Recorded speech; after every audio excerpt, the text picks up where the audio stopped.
Meus irmãos, hoje nós adentramos mais um pouco, finalizando o livro de Romanos.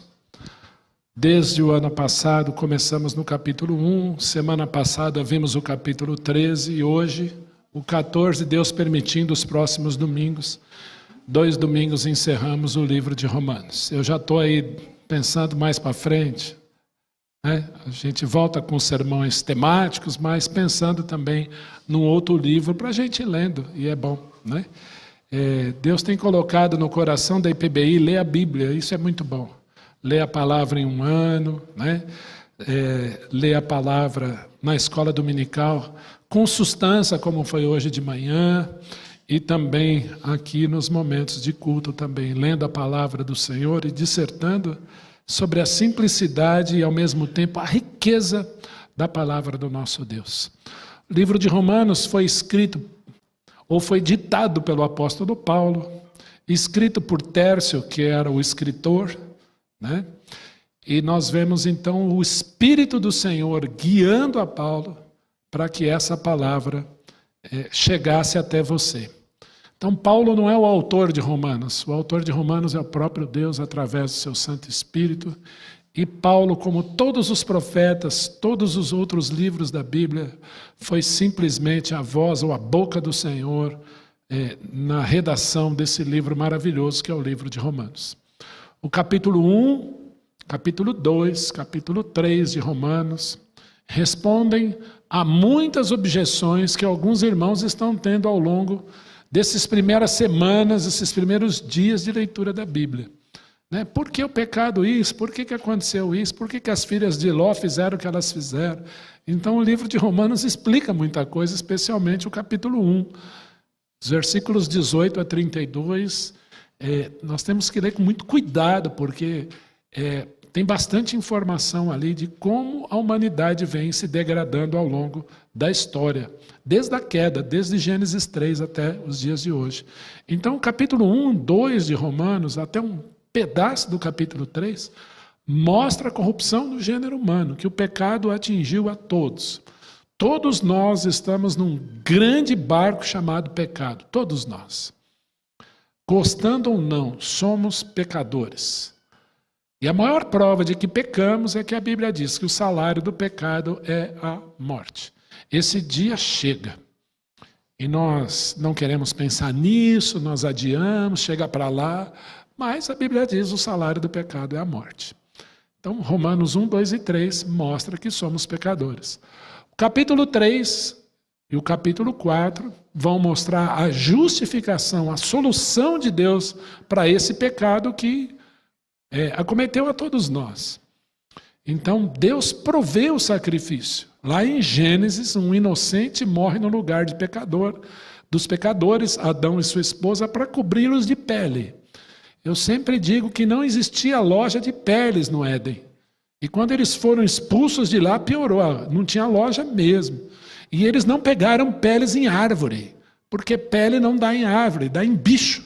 E Deus então provê que um animalzinho seja sacrificado de alguma forma para que o primeiro casal fosse coberto de sua vergonha, da vergonha do pecado. É muito interessante nós olharmos para Gênesis com a lupa do livro de Romanos. É impressionante.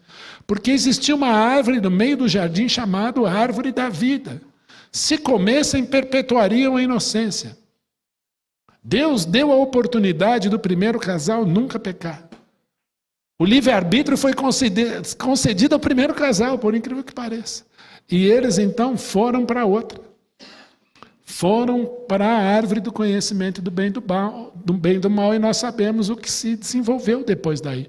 Mas pastor, eu não estava no Éden, eu não tenho nada com isso. Mas você é descendente do tal Adão também. Nós viemos dele. E olha, louva a Deus, porque você não veio do macaco, viu? Que ia ser pior. Foi de Adão e de sua esposa. E aí me perguntaram, mas pastor, por que Adão e sua esposa foram expulsos então do Éden para não ter acesso à árvore da vida? Porque se pecadores acessassem a árvore da vida, comessem, eles não morreriam.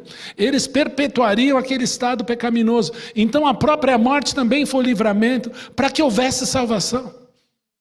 Para que Cristo pudesse pagar o preço, porque o sangue de Jesus é conhecido antes da fundação do mundo e desde a fundação do mundo morto pelos nossos pecados. Romanos capítulo 5 também vai tratar dessa justificação. O final do 3, capítulo 4, o exemplo de Abraão pela fé, justificação. Capítulo 5 também, a justificação. Justificados, pois, mediante a fé, temos paz com Deus por meio de nosso Senhor Jesus Cristo.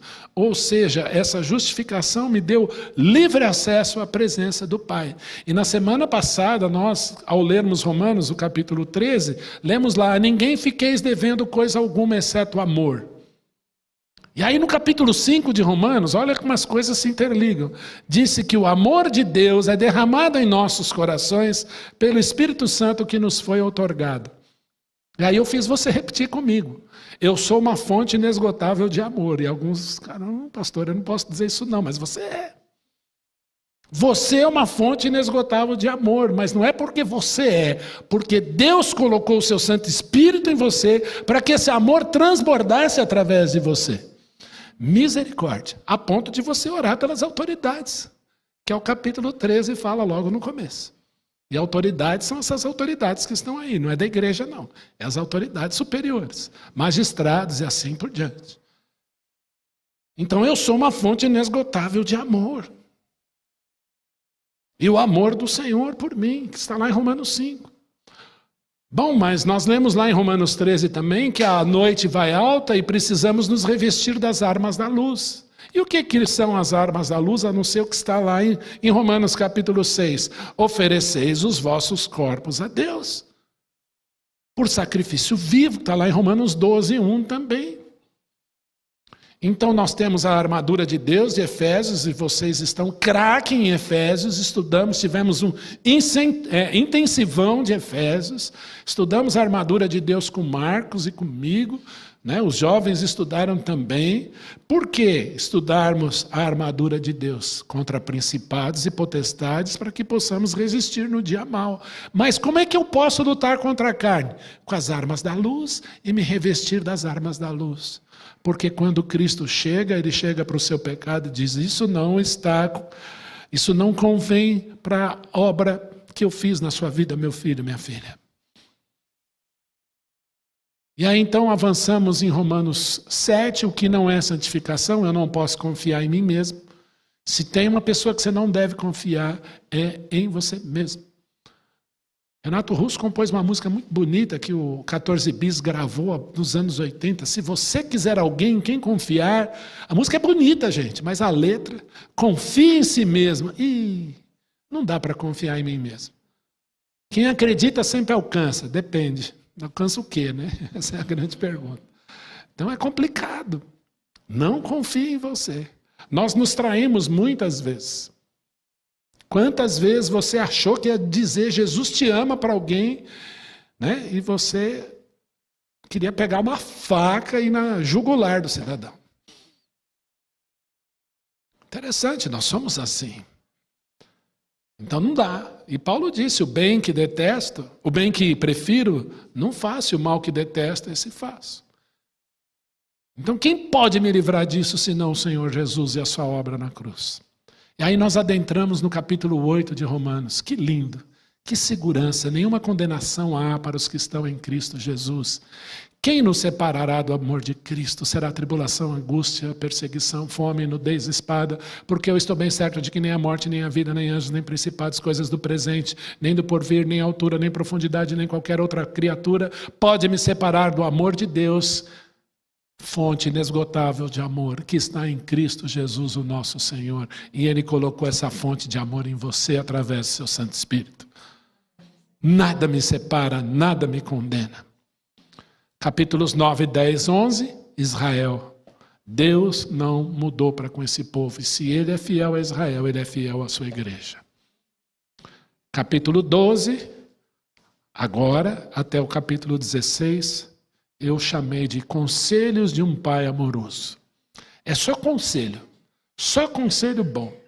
Quando você era criança, era lei, não era assim?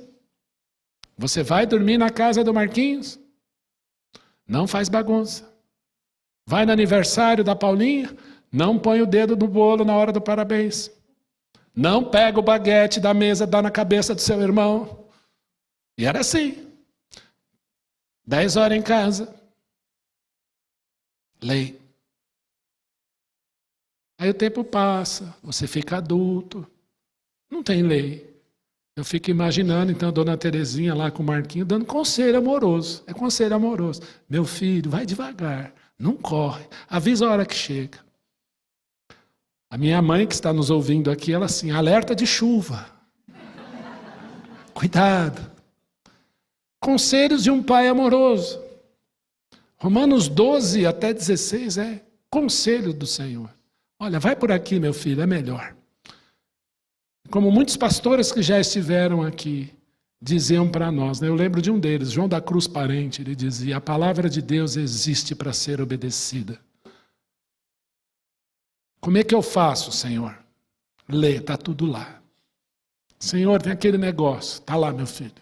Eu devo fazer isso? Está lá. Devo casar? Está lá. Como é que é com a minha mulher? Está lá. E com meu marido? Está lá. E com meu filho? Está lá. E com meu chefe? Está lá. E com meu empregado? Está lá. E com o irmão da igreja? Está lá. Está tudo na Bíblia, gente. E o livro de Romanos, do capítulo 12 em diante, são conselhos, né? Virtudes.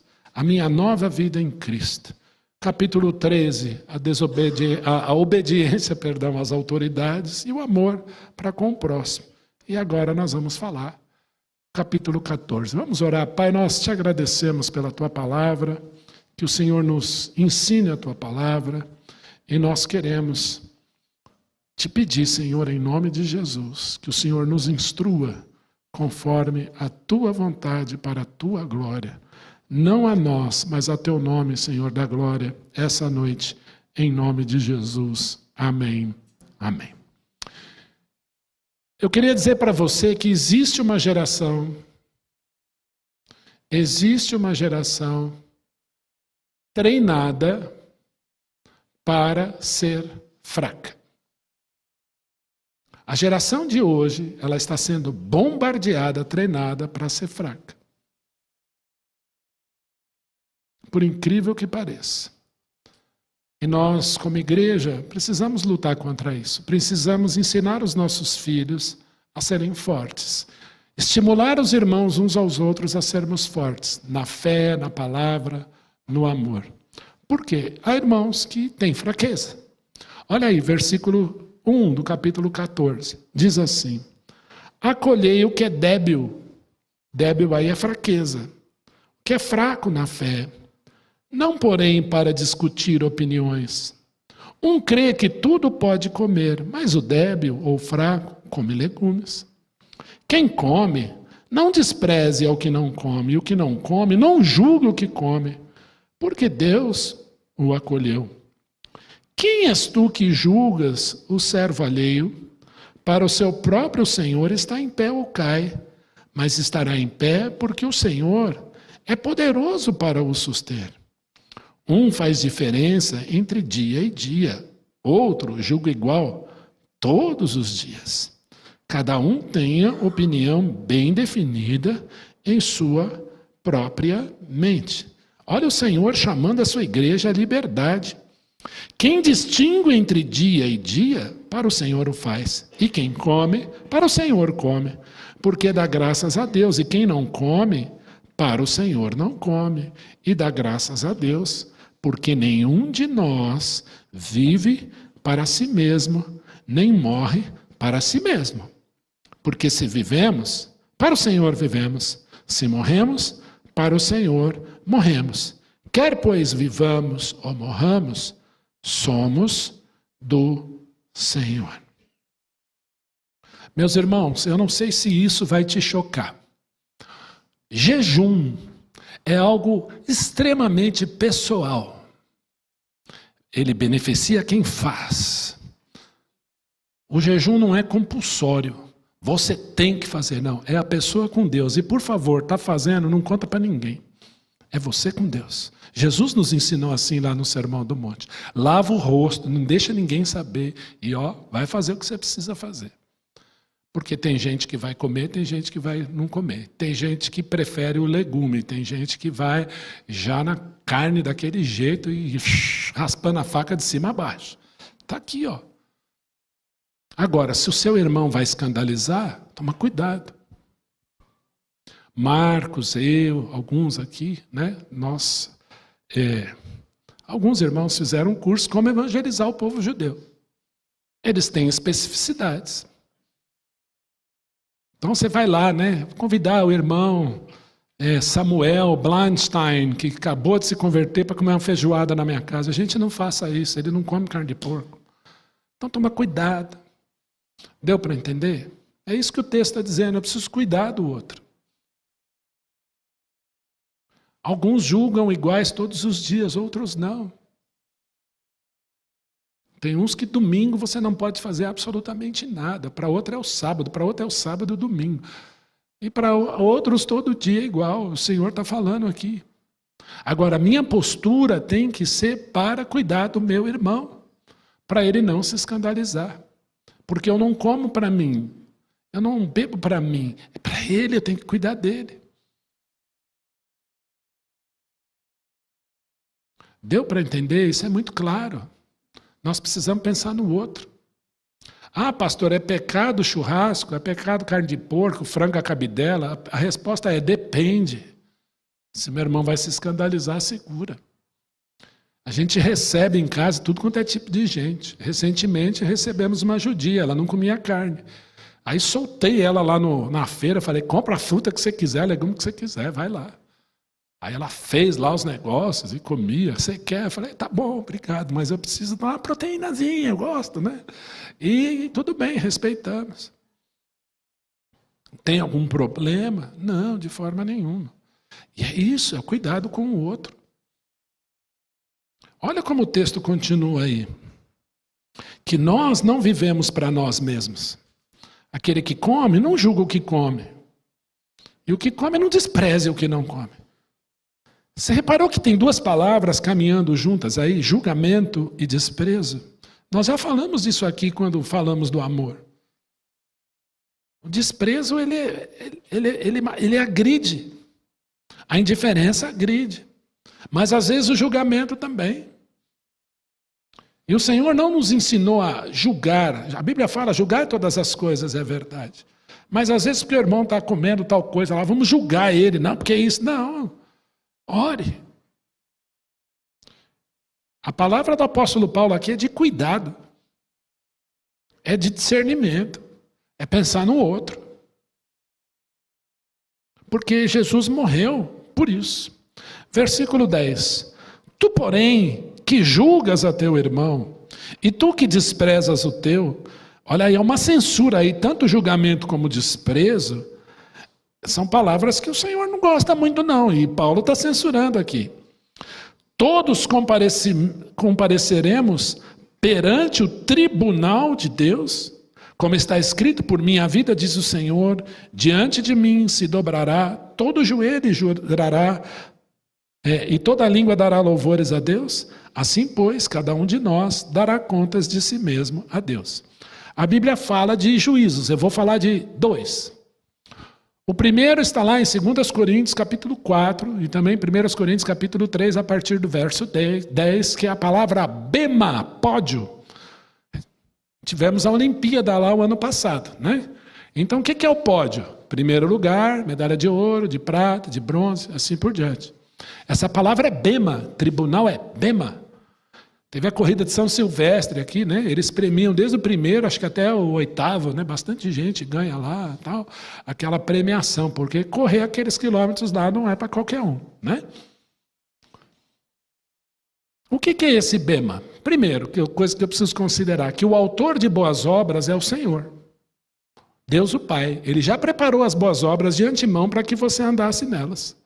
O segundo autor de boas obras é o próprio Senhor Jesus. Ele disse que sem mim nada podeis fazer.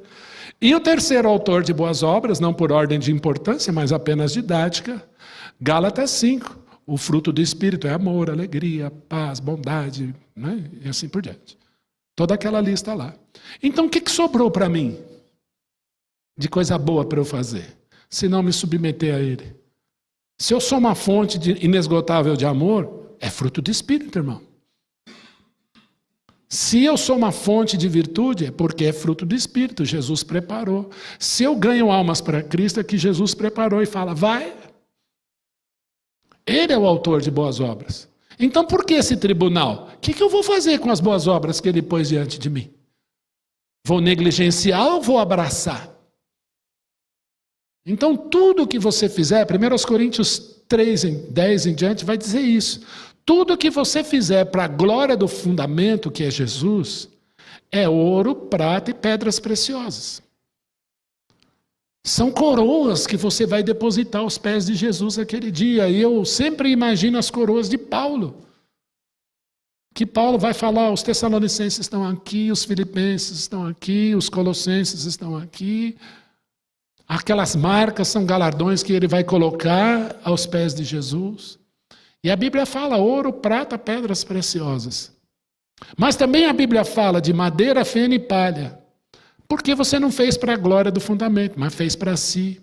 As boas obras não são para nós, o texto está muito claro em dizer, é para Ele, para a glória dele. Senhor, estão aqui minhas boas obras, olha que bonito, essa madeira, esse feno, essa palha. A Bíblia diz que o fogo vai provar, vai queimar tudo.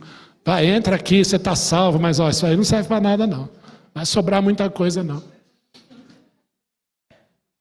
Olha, Senhor, como eu orei bem, eu preguei bem, eu cantei muito bem. Olha, ganhei 12 almas para Jesus hoje. Põe na estatística, hein, Senhor? Ô servo, você é servo. É para a glória dele. Eu já contei a historinha aqui do Dia dos Pais, né? Várias vezes. Quem lembra da historinha do Dia dos Pais aqui? Só? Alguns, então vou contar de novo. Quem ouviu aprende, aí já conta aí para frente. É Dia dos Pais, né? Então imagina lá o Júnior, Dia dos Pais, o Bruno está lá ansioso para comprar um presente para o papai. Aí ele vai lá, mamãe, vamos lá comprar. Aí a mãe leva, a Ana leva o Bruno lá no shopping, ele quer comprar o presente mais caro. Aí não, esse aqui dá para a gente pagar, tal, vai lá, comprou um tênis bonito, né? Para o Júnior voltar a fazer caminhada, né, Júnior? Recebe essa. Aí então tá, no Dia dos Pais, às 6 da manhã, vai lá o Bruno na cama, pai, eu comprei esse tênis bonito aqui para você. O Júnior pode ter duas atitudes. A primeira, bom, quem sustenta essa casa sou eu, quem trabalha sou eu. Estou dando um presente para mim mesmo. Ou ele sabe de tudo isso e diz assim, o meu filho quis me agradar. E você vai se alegrar com ele. É isso que o nosso Deus fez por nós. Ele já fez absolutamente tudo. Viva para louvor da glória dele. Nós vamos comparecer e vamos dar contas ao Senhor de tudo que fizermos. Também o cuidado com o nosso irmão, como convivemos aqui. Verso 13. Não nos julguemos mais uns aos outros. Pelo contrário, tomai o propósito de não pôr de tropeço ou escândalo ao vosso irmão. Isso é muito difícil.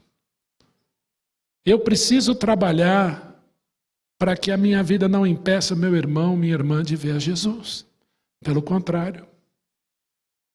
E não é, às vezes, por causa boba de comida, de bebida, o nosso irmão tropeça. Eu sei, disse, estou persuadido no Senhor Jesus, que nenhuma coisa é de si mesma impura, salvo para aquele que assim considera. Para esse é impura. Se é impura, cuidado. Se não é, tudo bem. Se por causa de comida o teu irmão se entristece, já não anda segundo o amor fraternal. Por causa da tua comida, não faças perecer aquele a favor de quem Cristo morreu. Lembra, os judeus estavam dispersos, eles já estão aí pelo mundo. Existiam comunidades judaicas dentro da igreja, e alguns comiam de tudo, outros não. Alguns não tinham problema, outros tinham. Lembra lá em Corinto, o pessoal ia cear, comia pão e enchia a cara de vinho. Paulo fala, está tudo errado. Come em casa, não é aqui não. Não vamos escandalizar uns aos outros. Não seja, pois, vituperado o vosso bem, ou seja, aquilo que te faz bem, aquilo que é bom para você, não seja vitupério ou escândalo para o seu irmão ou para a sua irmã.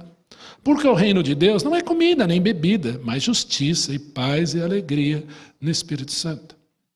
Aquele que deste modo serve a Cristo é agradável a Deus e aprovado pelos homens. Assim, pois, seguimos as coisas da paz e também as da edificação de uns para com os outros. A palavra edificação está na Bíblia. Meu dever de crente, nosso dever de crente, é edificar um ao outro. E mais, seguirmos as coisas da paz. Não o contrário. Como diria um irmão que já está com Jesus, é união, não é unhão.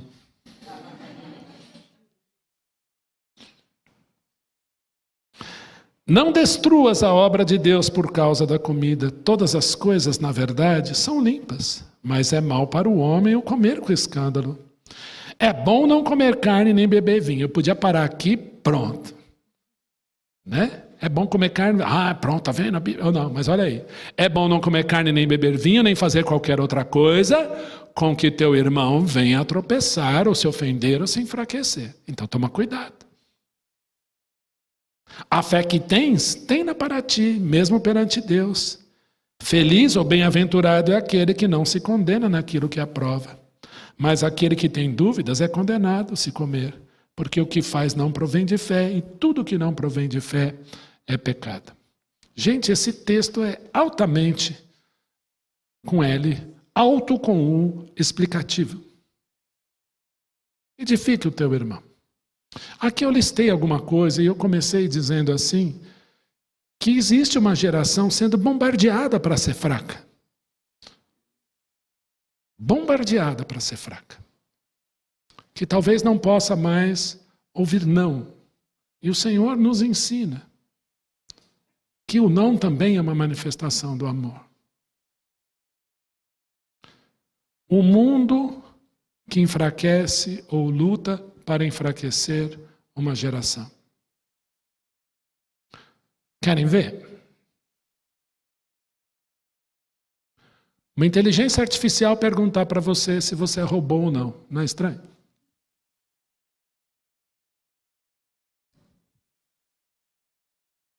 Um atleta achar ruim não poder fumar numa Olimpíada. Ou, na abertura da Olimpíada, aquele xiste, aquela esculhambação da ceia do Da Vinci, e a nossa atleta brasileira, Raíssa, ameaçada de ser punida por fazer menções religiosas. Eu sou o caminho, a verdade e a vida. Gente que arruma emprego para roubar e mentir e ainda processa o empregador. Não poder falar de Jesus abertamente, infelizmente, até em instituições cristãs. O direito de ser distorcido e as virtudes ridicularizadas. Quem está errado achar ruim com quem está certo. Celular alto em restaurante, às vezes em culto, às vezes em ambientes calmos. Outro dia eu almocei, eu vendo lá o programa do Neto de esporte. Eu falei, embrulha minha comida e vou embora. Tudo bem, eu estou ficando velho, eu assumo. Mas ninguém percebe mais quem está do lado. Converse em sala de aula, em ambientes de respeito. E não chame atenção, afinal de contas, pode afetar o emocional. Igreja descartável, pastores e líderes descartáveis, irmãos descartáveis. Lacradores de verdades absolutas que ridicularizam verdades. Barulho, música extremamente alta, erotização e empobrecimento musical, às vezes até no meio evangélico. Empobrecimento generalizado da boa linguagem. Decresce a cada dia o número de brasileiro que lê.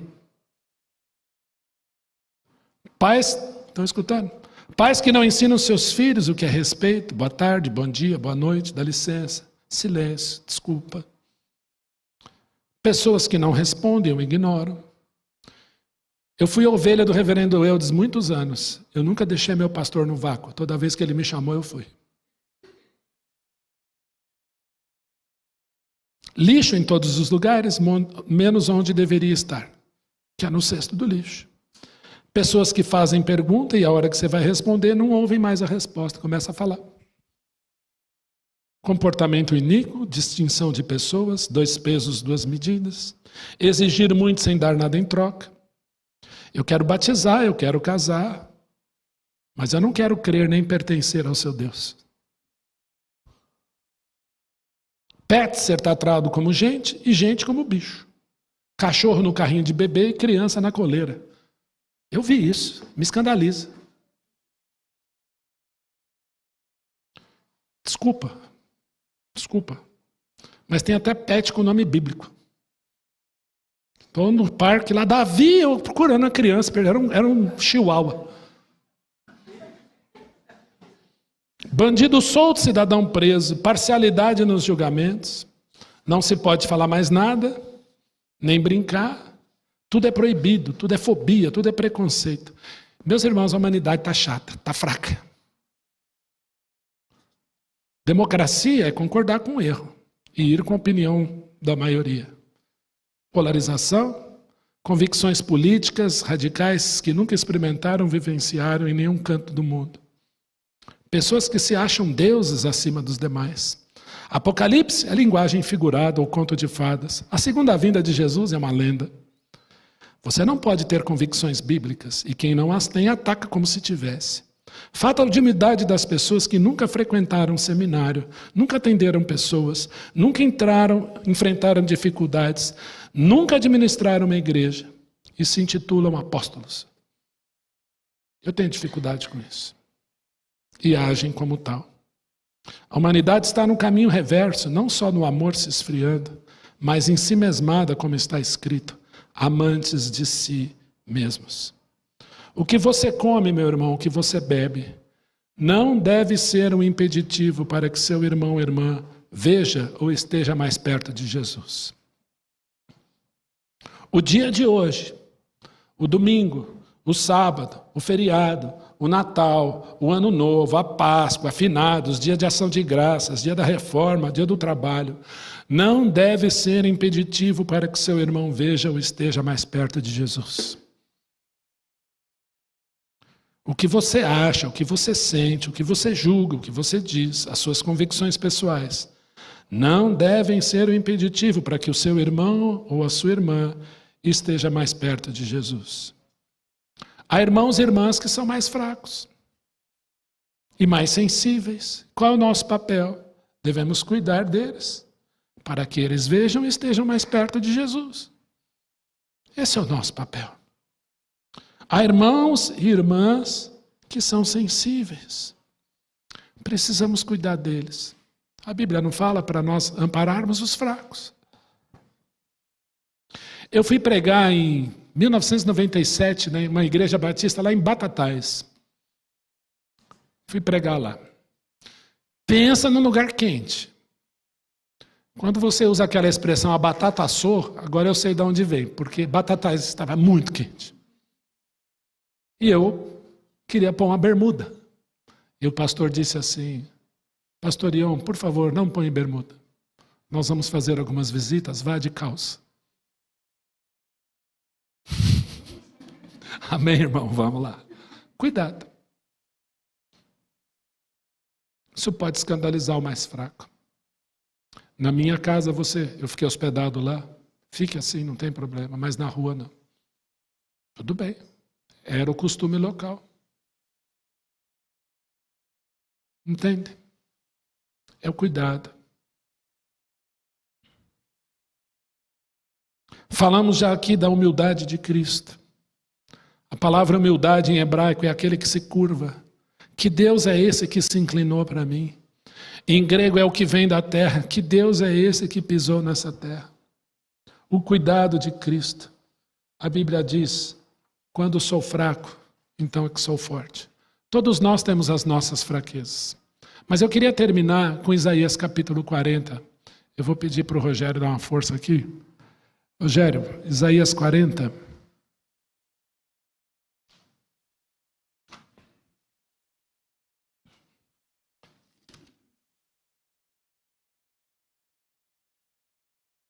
A partir do versículo 21. Olha que lindo, olha que precioso. Acaso não sabeis, porventura não ouvis? Não vos tem sido anunciado desde o princípio, ou não atentastes para os fundamentos da terra? Ele é o que está sentado sobre a redondeza da terra, cujos moradores são como gafanhotos. É ele quem estende os céus como cortina e os desenrola para a tenda para neles habitar.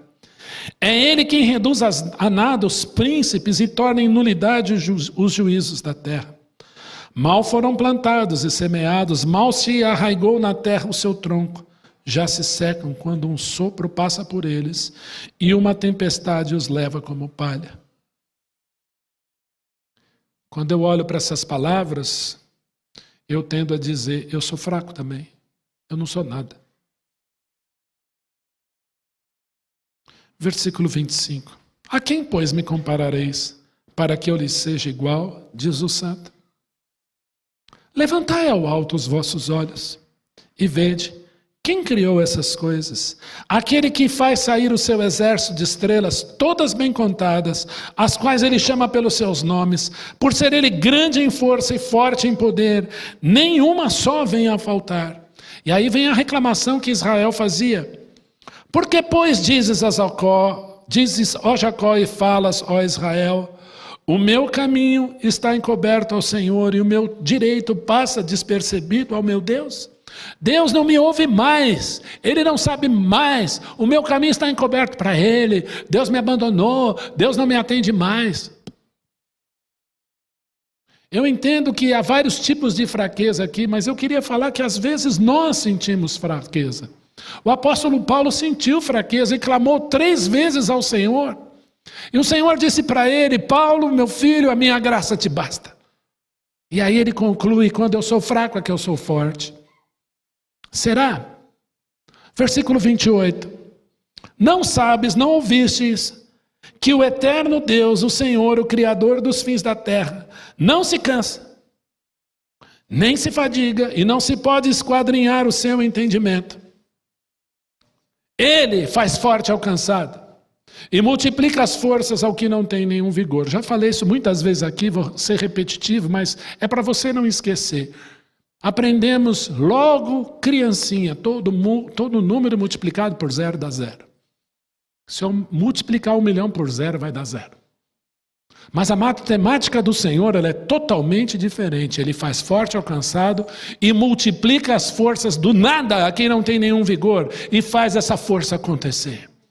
Você é uma fonte inesgotável de amor, mas de força e de poder também, porque vem dele. Para nós ampararmos aqueles que são fracos e amanhã eles podem ser fortes também. Senhor, me ensina a ser forte. Não está em mim isso, mas eu quero me revestir disso. Ele multiplica as forças ao que não tem nenhum vigor. Está desanimado? A palavra desânimo significa sem alma. Ânima é alma. Então a pessoa desanimada é como se ela não tivesse alma. E Jesus diz então para aquele paralítico, tem de bom ânimo. Jesus diz para os discípulos, tem de bom ânimo, eu venci o mundo. Vocês têm alma, e eu vou revigorar sua alma e multiplicar sua força.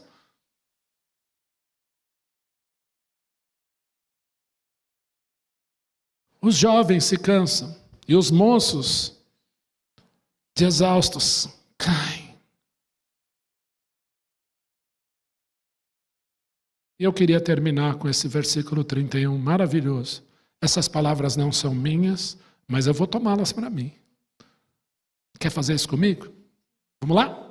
Mas os que esperam no Senhor renovam suas forças, sobem com asas como águias, correm e não se cansam, caminham e não se fatigam. Que Deus abençoe você, encha o seu coração da força que vem dele, para você amparar a outros. Fazer uma visita, muitas vezes, é enriquecedor para aquele que visita.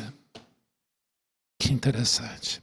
Que Jesus te faça forte. Amém?